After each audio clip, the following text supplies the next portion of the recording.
इस संसार में संतुष्ट रहना और संतुष्ट करना बहुत बड़ा चैलेंज है। संतुष्ट रहना ये अपनी मन की स्थिति है।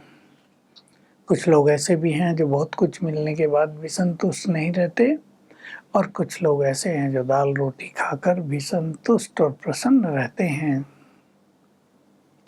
भगवान के महावाक्यों में जो संतुष्ट रहते हैं उनको बाबा ने संतुष्ट मणि कहा, और कहा उनकी स्थिति का प्रकाश चारों ओर फैलता है। तुम्हें हर हाल में संतुष्ट मणि बनना है। सोचो, भगवान के बच्चे यदि संतुष्ट नहीं होंगे तो संसार में भला कौन संतुष्ट होगा। असंतुष्टता से व्यर्थ संकल्प बहुत चलते हैं, मनोस्थिति बिगड़ जाती है। जबकि बाबा देखना चाहते हैं कि तुम्हारे चेहरे पर, नैनों में, बातों से संतुष्टता की झलक दिखाई दे। व्यवहार से संतुष्ट मणियों का प्रकाश सारे विश्व में फैलता है। संतुष्ट मणि भगवान को भी प्रिय और आत्माओं को भी प्रिय रहती हैं, और वो स्वयं को बहुत अच्छा अनुभव करते हैं। गुड फीलिंग होती है अंदर में।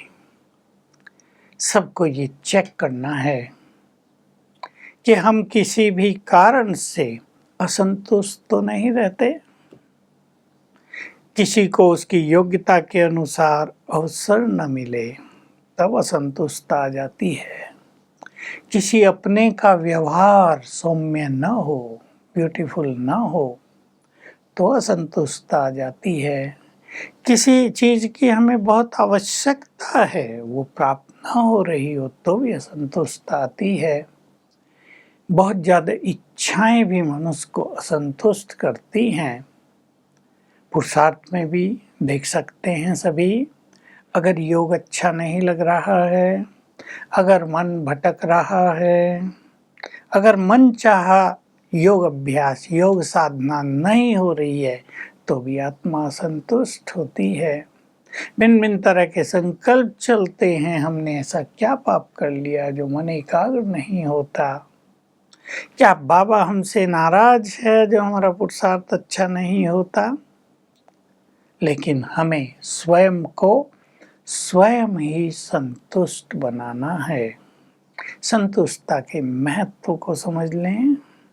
देवकुल में हम सभी संतुष्ट थे, पूरे तृप्त। इस समय भगवान की प्राप्ति हुई। इस चिंतन से अपने को संतुष्ट आत्मा बनाना चाहिए। लोग तो कहते थे, हम सब भी कहते थे, एक बार भगवान को देख लें, उसके दर्शन हो जाएं, संतुष्ट तृप्त।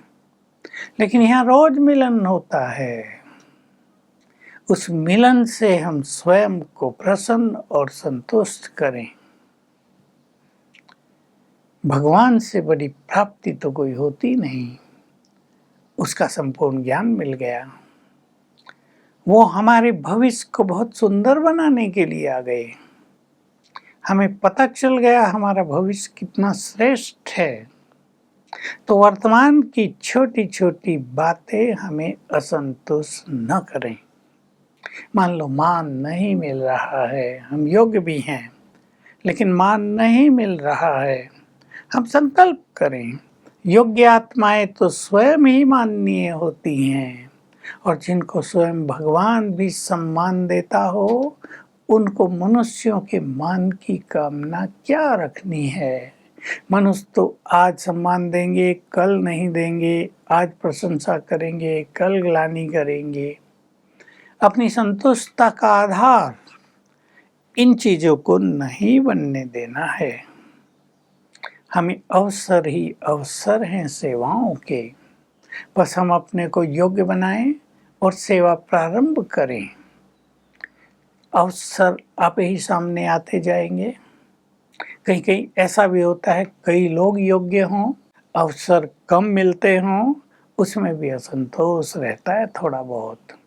कई बार ऐसा भी होता है, अयोग्य व्यक्ति को कोई अवसर मिला है, योग्य व्यक्ति देख रहे हैं, अयोग्य व्यक्ति असफल भी हो रहा है, फिर भी वो उस चीज़ को छोड़ नहीं रहा है, तो भी हमें संतुष्ट रहना चाहिए, क्योंकि हम ऐसी परिस्थिति में सकाश दें, वाइब्रेशंस दें। हम ये ना सोचें ये व्यक्ति ऐसा कर रहा, होने दो फेल। लेकिन ईश्वरीय सेवा में तो भगवान की सेवा में बाधा पड़ती है ना, वो इसको नहीं समझते तो हम तो समझते हैं। तो हमें अच्छे वाइब्रेशंस देने चाहिए ताकि भगवान के कार्यों में विघ्न न पड़े। हम महत्व का ये संकल्प अपने अंदर धारण कर लें।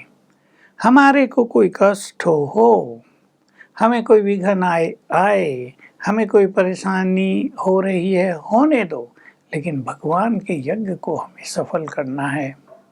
आखिर तो उससे हमें सब कुछ लेना है ना। मनुष्यों से क्या मिलेगा? बहुत थोड़ी चीज मिलेगी, कभी नहीं, उसमें असंतुष्टता होगी। तो हम ऐसे में भी स्वयं को संतुष्ट बनाया करें। जो व्यक्ति दूसरों को देखने में लगा रहता है, उसको भी असंतोष बहुत होता है। फलाना इतना आगे बढ़ गया, देखा उसकी योग्यताएं कम थी फिर भी आगे बढ़ गया।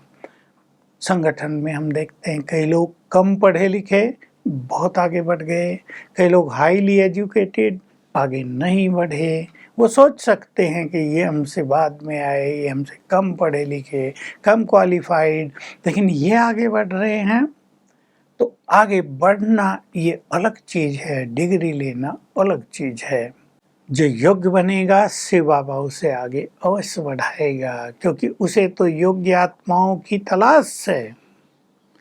किसी ने कोई बहुत बड़ी फैक्ट्री खोली हो, क्या वो नहीं चाहेगा योग्य लोग मेरे पास आ जाएं ताकि फैक्ट्री सफल हो जाए, प्रॉफिट होने लगे बहुत ज़्यादा पहले दिन से। भगवान भी संसार को स्वर्ग बनाने आया है, उसको योग्य व्यक्तियों की जरूरत है। एक योग्यता यदि हमारी यूज नहीं हो रही है, हम दूसरी योग्यता बढ़ाएं। और सबसे बड़ी योग्यता है योग युक्त जीवन, जिससे वाइब्रेशंस फैलते हैं, जिससे हम रहते तो पीछे हैं, लेकिन हमारे वाइब्रेशन सेवाओं को बहुत ज़्यादा सफल कर देते हैं। तो भाग्य हमारा बहुत बन जाता है, जो सामने होते हैं उनका कम बनता है। तो हम अपनी संतुष्टता पर ध्यान दें। किसी का व्यवहार तो हमें असंतुष्ट नहीं कर रहा है। परिवारों में नज़दीकी संबंध, मान लो पति पत्नी या माँ बाप और बच्चे, जो घनिष्ठता है या भाई बहन है, उनमें दूसरे का व्यवहार इफेक्ट जरूर करता है। अपनों से मनुष्य की कामनाएं भी ज़्यादा होती हैं और उनके हर व्यवहार का इफेक्ट मनुष्य पर आता है। लेकिन जिन्होंने ज्ञान ले लिया है, जो योग अभ्यास कर रहे हैं, जिनके रिलेशनशिप भगवान से बहुत सुंदर हो गए हैं, उनके रिलेशनशिप यहाँ मनुष्यों से भी बहुत अच्छे रहते हैं। लोग भी उनके साथ व्यवहारिक रहते हैं, वो भी दूसरों के साथ सुंदर व्यवहार करते हैं। लेकिन जहाँ भगवान से नाता अच्छा नहीं है, तो वहाँ आपसी नातों में भी खिटपिट रहती है। और सब समझ सकते हैं, पति पत्नी का ही नाता है और दोनों में मनमुटाव हो तो जीवन जीने का तो सुख ही नहीं मिलेगा। विषय विकार कोई सुख थोड़ा ही है, वो तो मार है, वो तो शत्रुता है, वो तो पाप है। असली प्यार न हो तो कैसे सुख मिलेगा? तो हम संबंधों को स्वीट बनाने के लिए अपने को झुका कर चलें। बाबा ने बहुत सुंदर शब्द बोले, संतुष्ट आत्मा स्वस्थिति से हर परिस्थिति को बदल लेती है और संतुष्ट आत्मा के आगे परिस्थिति भी उसकी स्वस्थिति को बढ़ाने के आधार बन जाते हैं। क्योंकि संतुष्ट आत्मा जिसका मन डिस्टर्ब नहीं होता, वो हर परिस्थिति के समाधान का, उसको अच्छी स्थिति में बदलने का स्वयं अच्छा रास्ता ढूंढ लेती है।